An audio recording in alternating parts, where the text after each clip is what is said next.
You know what you're getting into whenever you kind of look at these people. These people have a brand because this is all about brand marketing. You're going to click on their channel and you're looking for the specific thumbnails that your brain already recognizes as part of their brand. So branding is actually everything to these channels, and people are looking for a specific thing that they associate with your brand. What is up, everybody? My name is Kyle Matovcik. I am the host of the In Liberty and Health podcast, where we talk all things liberty, health, and wellness, and beyond. My hope is to encourage and spread the message of liberty and physical and mental well-being. I hope you enjoy all the topics we talk about with our guests. We're on all major streaming platforms, so please sit back, relax, and enjoy. Man, I'm doing as good as anyone can do getting buried by his 13-year-old son on leg day. I'm not going to apologize for not being on this podcast because I got to go see Matovcik. So if that's a problem, kiss my ass. Okay? All right. All right, everybody, this is In Liberty and Health. I have just gotten back from New York City. I don't know exactly when I'm going to air this, but kind of want to put this out here because this has been something I've been talking about, and I'm sure you guys have seen other people talk about this a little bit, but what goes for mainstream media nowadays? I've made the argument, and I think I would stick by it, that outlets like Tim Pool, Breaking Points with Crystal Ball and Sagar and Jetty, Timcast, I think I already said that one. Joe Rogan, all the big podcasts within our own sphere are more the mainstream than, say, your legacy media, MSNBC, CNN, Fox News. Check your outlet here. I would count the legacy media as more, I wouldn't say alternative media, but legacy, right? It's no longer up to date. It's kind of like the formal mainstream. I would consider podcasts and a lot of this internet media to be a lot more mainstream because their viewership is much more influential and much more in the view of people like ourselves, right? The age range of anywhere from like 18 all the way up to maybe even like in their mid 50s. So we're going to explore that today. I just got back from New York City, and I just can't stop thinking it's a shithole, man. It's pretty rough up there in New York City. I've made the joke that New York City makes Pittsburgh look like Tel Aviv, and if you've been to New York City, then it smells like piss, weed, and anxiety. And I would once again stand by that. So I don't know how long I'm going to go here, but I want to start off with an article that a friend of the show, Julie Mastrini, did a little discussion on. I kind of thank her for that. So I'll make sure to put this in the description below, but the discussion I thought was pretty interesting. A friend of mine raised an interesting question on Twitter. The average Timcast or Joe Rogan podcast gets exponentially more traffic than legacy media. So are they still alt media? I think we agreed upon doing a what is mainstream media post before. I do not think there's any agreed upon definition. Like, what does mainstream media mean to you? Is it the outlets with the most views or the legacy outlets, etc.? To which one of her colleagues had replied, "This is why no one is being censored by the media. Alt is bigger. There are teenage influencers with 100 times Tucker Carlson's audience." Just to kind of insert myself in here, I would actually agree.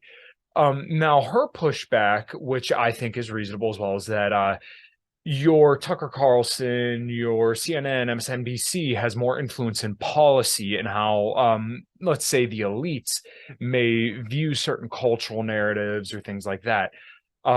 Now, the problem here is I don't know where that starts and stops, because let's talk about the situation a couple of years ago when you had Anthony Fauci and Joe Biden, of all people, calling out Joe Rogan for a comment that he made about COVID-19 and saying that as long as you're overall healthy, then he would advise against getting the treatment. You guys know what I'm referring to.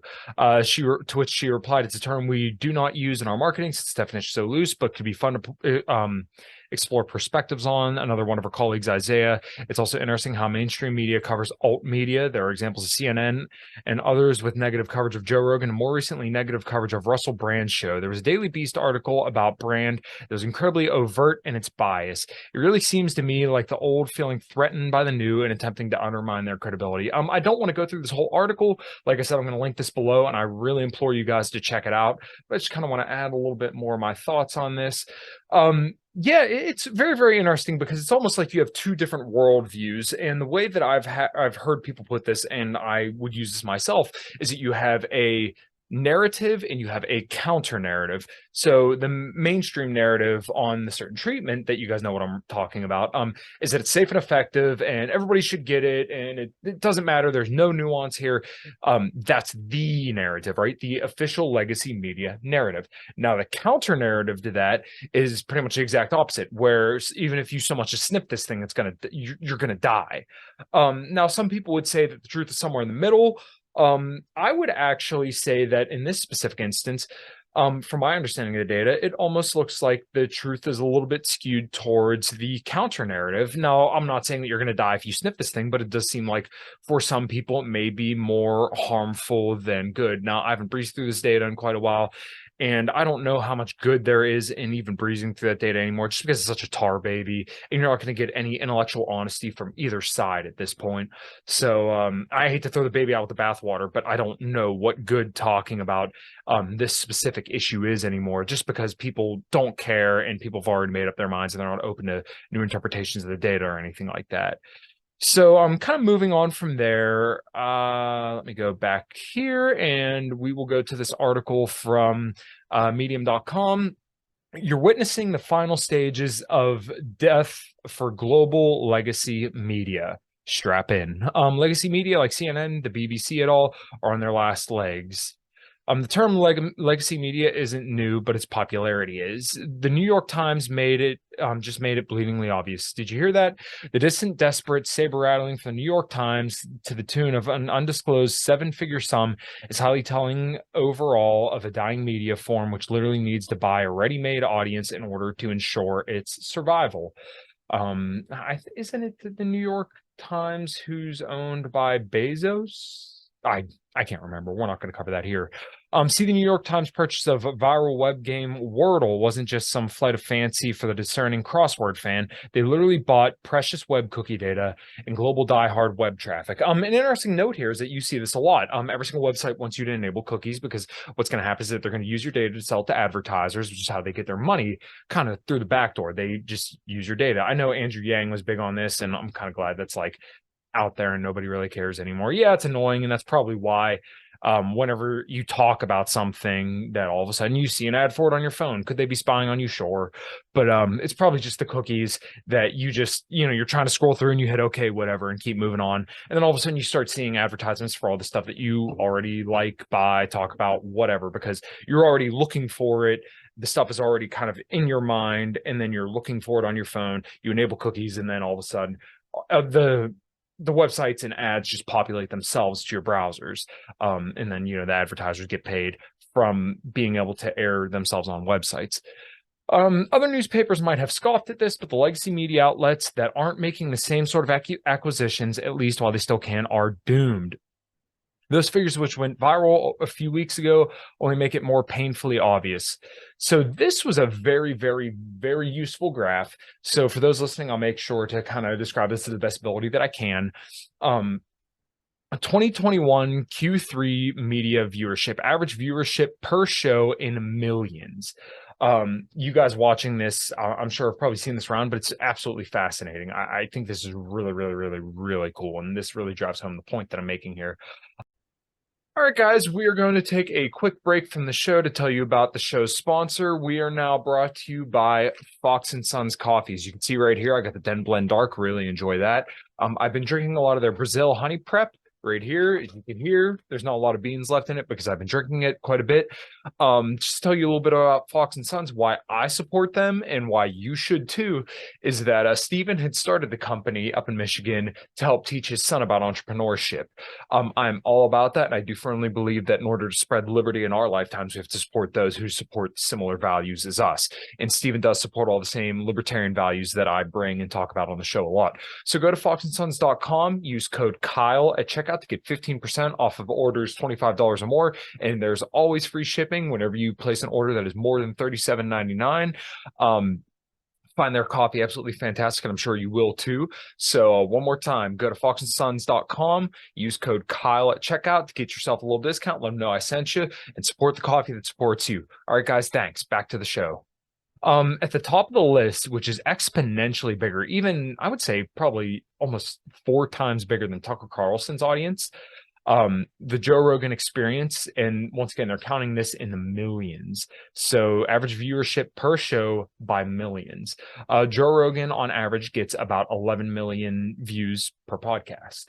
Now this is still 2 years ago, 2 freaking years ago. And you have to imagine that Joe Rogan's only gotten bigger. So average show of Joe Rogan is 11 million. And then this is also slightly dated because we have Tucker Carlson, who was formerly the biggest name in TV news, 3.24 million per show. Now he's gone to Twitter, and those numbers are a little skewed because you could just scroll past it and then that will count as a view, but still huge. Those are huge numbers, but Joe Rogan smoked Tucker Carlson. Now he's on Twitter. I would venture to say that he probably has an even larger audience, and especially because he's doing like a shorter show. And if you followed me on Twitter or anything like that for any period of time, you know that I have my beefs with Tucker Carlson because he's been one of the worst China hawks. And he was a neocon for all intents and purposes for the longest time. Now he pivoted, yes. I think a lot of this pivoting on the right to being anti-war is just a lot of opportunism. They realize that a lot of the populace doesn't want, these forever wars, but they don't really say it in any meaningful way. Like, they just, it's a platitude right now just to get thumbs up and pats on the back. So the next one, the 2.98 million, so almost 3 million per show. Fox News primetime average 2.37 million, the Ingraham Angle 2.35 million, Rachel Maddow 2.2 million, MSNBC primetime average 1.27, and CNN is at a little less than 1 million per show at 0.82 millions. Joe Rogan's average viewership, the audio listenership is higher, beats CNN primetime figures by more than 1,000%. Think about that. So what's more mainstream? 11 million people on average listen to Joe Rogan's podcast, or the CNN, which that's a rounding error in the overall population. Joe Rogan, that's probably, if I'm calculating this correctly, probably about 1% of the population. Obviously, these aren't huge numbers, but one's clearly more significant. Even the keyword Joe Rogan audience for CNN is a predicted index search term of its own in Google. That's kind of a death knell, as they say in this article. Joe Rogan is only the tip of the iceberg, smashing into the Titanic of legacy media. Joe Rogan has annoyed a lot of the old guard with his success, and now his totally inimitable audience capture on not just Spotify, but right across social media. And the consumer creator followers, which hold as much, in many cases 10 times more, influence than large television news networks and whining commentators who also bring a much larger audience of their own. Excuse me. In contrast, the television and news networks, newspapers, and 20th century influencers busy lambasting Rogan sadly appear to be the elderly political workers. That includes folks in your city halls, the activists, quote unquote, including musicians and those who enjoy broadcasting convenient morals and policy wonks. You can't say they didn't see this coming. It's been a long time. And it's been this way for at least a decade. The Firing Shot was surely the first YouTube channel in the world to hit 1 million subscribers, a number and an eminence of power so significant that every media CEO at the time should have quickly considered their 10 to 15-year position and made a plan for horizontal distribution of their content, but none of them actually did, and that's how they're about to get left behind forever.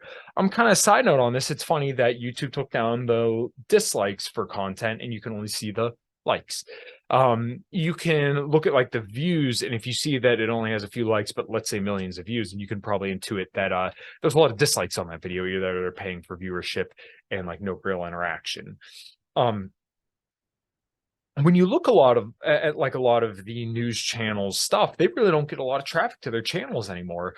I think it's just largely because they probably don't understand the algorithms and they don't care, and most of their viewership is coming from just cable news watchers, people in retirement homes pretty much at this point. For the vast majority of legacy media, it's too late. They are reliant on advertising sold and bought from parties that aren't their own. They're reliant on social media, which profits from their content rather than the other way around, and have been for years. They're reliant on branding, which no one cares about anymore, which anyone with a Canva account can accomplish. Everybody's relying on branding. So I feel like that's a little misleading because what's Matt Walsh? Matt Walsh is the Daily Wire brand, the TradCon brand. Lila Rose is another one that's another like TradCon brand. Think about your crazed feminists. Like you watch Sam Cedar, you're gonna get the snarky Democrat. You watch Vosh, you're gonna get this radical socialist who's okay with CP, and you guys know what I'm talking about, not cheese pizza. Destiny, you're going to get the blue-haired fentanyl cuck smurf. you know what you're getting into whenever you kind of look at these people. These people have a brand, because this is all about brand marketing. You're going to click on their channel and you're looking for the specific thumbnails that your brain already recognizes as part of their brand. So branding is actually everything to these channels, and people are looking for a specific thing that they associate with your brand. It's over. The biggest problem is that legacy media has that they can't rely on their content and they can't rely on their power. The only element keeping them in charge was their ability to be gatekeepers of influence, technology, and the ability to broadcast. That'll end in 2005. Can legacy media save itself? If you have big philanthropy behind you, sure, it certainly has. It can certainly try by itself, but the options are limited or viable. Hey, it's ads again. One of the only way that survival appears to be guaranteed is by law or by government mandate of state media. State media is sometimes called public broadcasting, even though public broadcasting generally equates to voluntary donations made by public or public figures such as PBS. The threat of the end of the BBC in the UK is a great example of a dying legacy media outlet. The Conservative Party government over there decided to end the license fee and a mandated levy that people have to pay for the right to watch live television and have always paid for, it seems, for many years. So just kind of touching on the state media stuff, it's kind of hard to argue that a lot of these mainstream news channels aren't towing the exact legacy media or the government line. They're telling you the same stuff that you would see from a lot of governmental figures. There's not a lot of dissent between them, right? The only time they knocked Biden was on the withdrawal from Afghanistan, but a lot of the time they're kind of carrying them across the finish line. So just because we live in like this oligarchy and this intense intermingling of like public and private partnership, it's hard to say what's like not influenced by the government and what is. And you could even say some of this with the alt media as well. So this is kind of what I want to talk about this, because we need to address the fact that alt media also has a lot of has some public influence as well. However, in the age of internet, live streaming, live TV isn't a factor or of influence anymore. The end of the state mandated fee leaves the BBC with a few years to make some serious smart decisions about its future. Although by recent comment from them, it doesn't seem like that decision is near at hand and are only capable of focusing on their losses, perhaps relying on a UK election to save them from their last minute rather than analyzing their entire business model. And this is how all the old legacy media will die. They'll continue to draw on high-cost, poorly watched content while arriving as the late majority to every new way to reach audiences. Sorry. They'll continue to have no tech. They'll continue to blow R&D cash on rubbish ideas that audiences don't want. And it's sad, but it's also an incredible new beginning for new media outlets, new journalists, new broadcasters, new filmmakers, and directors. Of course, you already know this. This has been YouTube, Netflix, Prime, Twitch, Hulu, TikTok, Instagram, Odyssey, Gaia, Curiosity Stream, you name it, new reality for a long, long time. So yeah, I think that article sums it up pretty damn well. So we're going to go over here to Apple Podcasts, and we're going to go to the top political podcasts. Number one, Pod Save America from Crooked Media. I actually never have heard of that. MSNBC prosecuting Donald Trump. It's kind of funny because that is a mainstream or legacy media outlet that is now pivoted over to a podcast. Number three, The Daily Wire, Candace Owens. It's just kind of funny to hear people talk about cancel culture, and Candace Owens has been one of them who says that she can't be canceled, which fair enough, she's not wrong. But conservatives and right-wingers who decry cancel culture and say they've been canceled, but then we see this. Candace Owens, number three. Another example I'm thinking of is Jimmy Levy, who wrote that song about 3 Miles Glow. And as you can see here, number 6's band is War Room. I wrote an article on that, so feel free to go to the Libertarian Institute and look up, I think it's my name, or you look up Bannon, Glow, and Yawn, where a populist right idol gets his funding. I think that's the article. Look that up, and that'll tell you a lot about Steve Bannon. Number 4, the Bulwark podcast. Neil Katyal at number 5. Courtside with Neil Katyal. Number 6 is Bannon's War Room. Number 7 is Breaking Points with Crystal and Sauger. 8, Deadline, the White House, MSNBC, another legacy media outlet with a podcast. Number 9, The Verdict with Ted Cruz and hashtag Sisters-in-Law from Politicon. And MSNBC, Chris Hayes. So you see, MSNBC was kind of smart, and they started to kind of dip their toe into the podcast realm to remain relevant. So, like I said, this is just Apple Podcasts. Obviously, it could be different from platform to platform to platform. If you go to Spotify, I'm sure Joe Rogan's number 1 for obvious reasons. So there was this chart, cable news ratings, from the 8 to 10 p.m. hour, which is considered prime time. 25 to 50-year-old demographic viewers, total viewers, and audience share. And once again, this is from 25 to 54 years old. So Tucker Carlson came in obviously at number 1 with it's Fox News the 583,000, 3,577,100,000. Hannity and the Ingraham angle, that's Tucker Carlson at 8, Hannity at 9, and Ingraham at 10. Tucker Carlson is, over 150,000 more than them. He's exponentially more than Chris Hayes, who's on MSNBC, obviously much more than CNN and Newsmax and News Nation. They don't even have, 20,000 people for some of theirs. It's just interesting to see this. And this is a little bit more current, Wednesday, November 2nd, 2022. So just to kind of remind you guys of what's all going on in legacy media, as you could see, this is it's nowhere near the same numbers as an 11 million from Joe Rogan. So this was a little bit of an interesting thing. I'm going to try to breeze through this pretty quick, but 48 podcast statistics in 2023, listeners' consumption and trends. This was published actually about a little more than a month ago as of when I'm recording this. It is June 25th, 2023. This article was published May 17th, 2023. So let's see, podcast 2023 top picks, 5 million podcasts globally, 70 million podcast episodes, 464.7 million number of podcast listeners globally. 78% of the US population is aware of podcasts. 22% of people listen to podcasts while driving. I would be in that 22% sometimes. Apple and Spotify are the leaders in podcast streaming. My number 1 download source, I want to say, is probably Apple Podcasts. Fountain, when I had first got on there, I seen a huge surge in downloads, which is really, really cool. So I appreciate everybody listening. So I hope that you guys have all subscribed, listened, and gave me a thumbs up and a review whenever you're listening. I really, really appreciate that, and that means a lot to me. So they have a bunch of numbers here. There are 464.7 million podcast listeners globally as of 2023. The numbers were predicted to reach 504.9 million by 2024. So we're almost at 500 million. That is almost a sizable chunk of the world's population. About 12% of the world's population listen to podcasts like this. The podcast industry market size is $23.56 billion.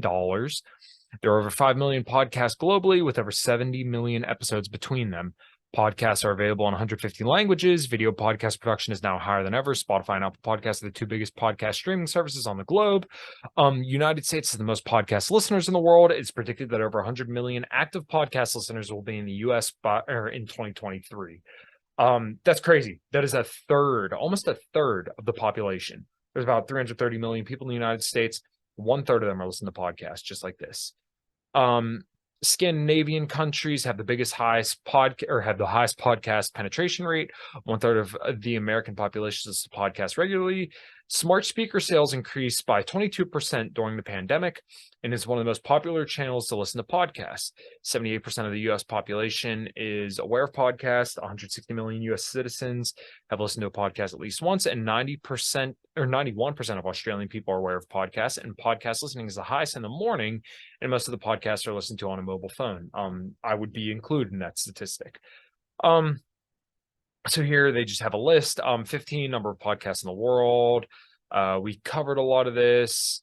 Actually, this might be a little bit interesting. Here's a table showing the number of podcast listeners globally over the years. 2019, 274.8 million. 2020, 332.2 million. 2021, 383.7 million. 2022, 424.2 million. 2023, 464.7 million, and 2024 forecasted is 500.49 million.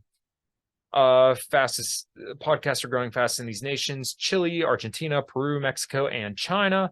Podcasting industry in the US will be worth $4 billion in 2024. Podcast global market size. By 2030, they're projecting 131.13 billion. 79% of Americans are aware of podcasting. Swedish people consume the most podcasts, and that's 47% of Swedish people claim that they've listened to at least one podcast in the previous year. 91% of Australians know about podcasts. 62%. I think they messed up here. 62 million U.S. citizens have listened to a podcast. More 205.5 million podcasts, or U.S. citizens have listened to a podcast at least once in their life. All right, guys. I'm absolutely thrilled with the show's new sponsor. I am now sponsored and have an affiliate through LMNT electrolytes. I have used these electrolytes for years. Back when I used to do a lot of fasting, in fact, I used to drink, sometimes I want to say up to 7 a day, 7 little packets. So the packets are full of all the electrolytes that you need to perform and hydrate yourself properly. You need sodium for pretty much every single function in your body, despite what a lot of people may tell you. Sodium doesn't actually cause a lot of the issues that people kind of would have you believe. So just real quick to give you a little bit of facts. You don't need sugar to hydrate. Electrolytes in water don't require glucose to pass through the gut. The average American consumes over 60 pounds of sugar a year. And when it comes to athletic performance, you can actually lose up to 7 grams per day in hot climate. So make sure you click on the affiliate link below to get all your hydration needs. And like I said, I'm super stoked to have these guys teamed up with the podcast, and just make sure you get your electrolytes through Element. All right, guys, thanks. One identical survey carried out back in 2006, only 29% of the population listens to podcasts at least once in their life. 2022, they say 62% of all Americans have listened to a podcast. U.S. monthly and weekly podcast listeners, 41% of the people in the USA tune into a podcast every month. 28% of the population do it weekly, and they consume around 11 episodes on average while they're at it. Gen Z discovers podcasts more than twice at the rate of other age groups. And this is actually pretty interesting. So here they have a little chart, podcast discovery by age group, and this is according to Spotify.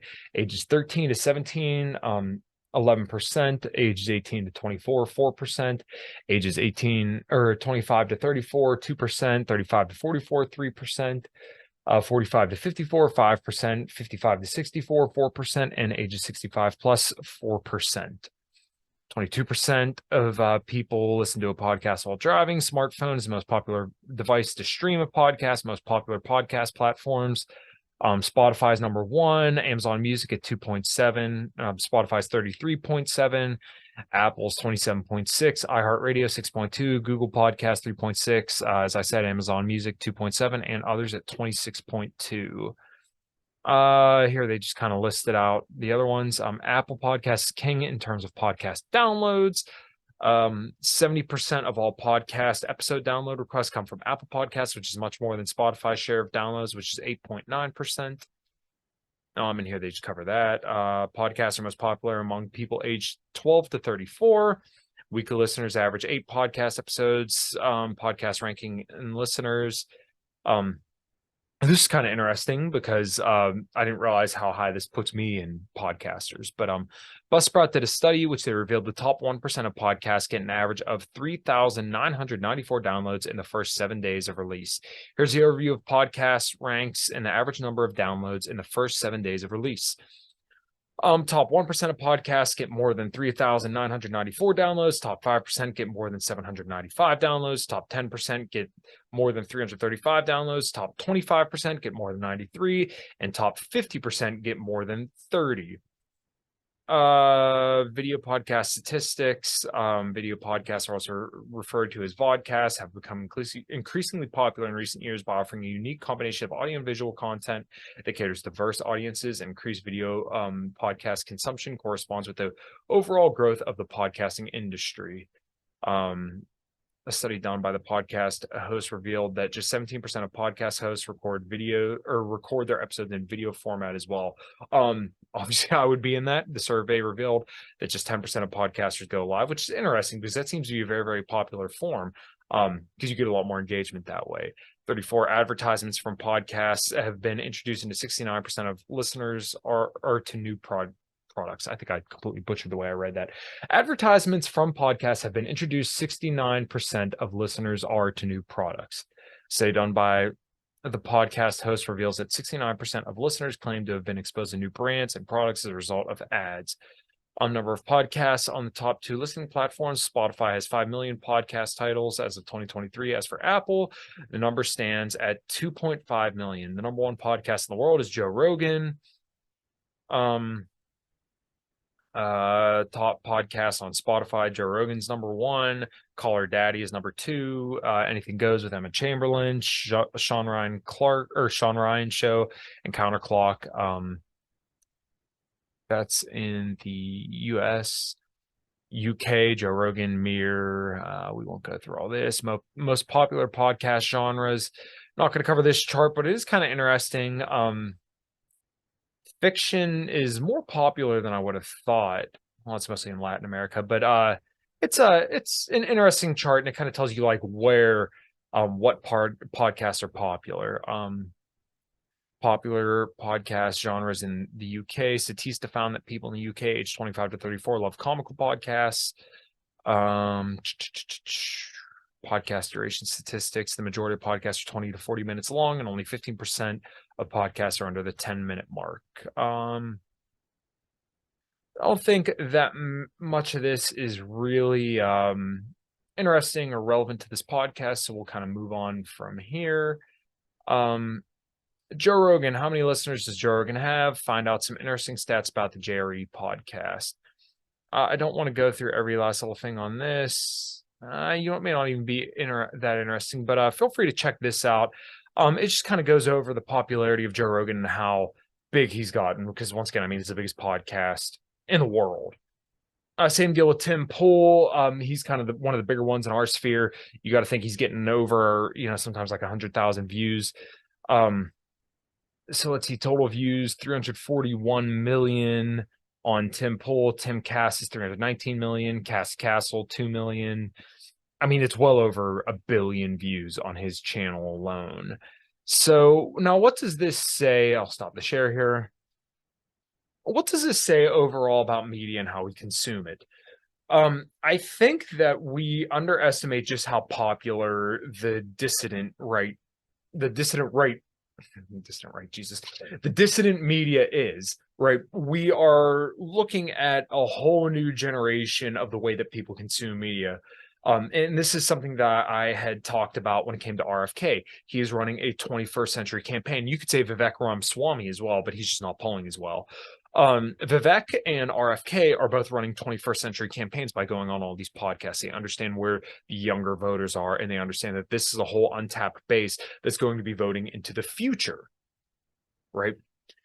They are going to be one day the boomers that we complain about now. We're going to be that. I'm going to be that one day. Maybe I'll still be doing this podcast. Maybe I'll be on like a TV show or something in like 40 years. Who knows? We don't know where this media is going. Or maybe, we'll have the Elon Musk chip in our brain where we just visually see podcasts through a vagus nerve or something. I don't know.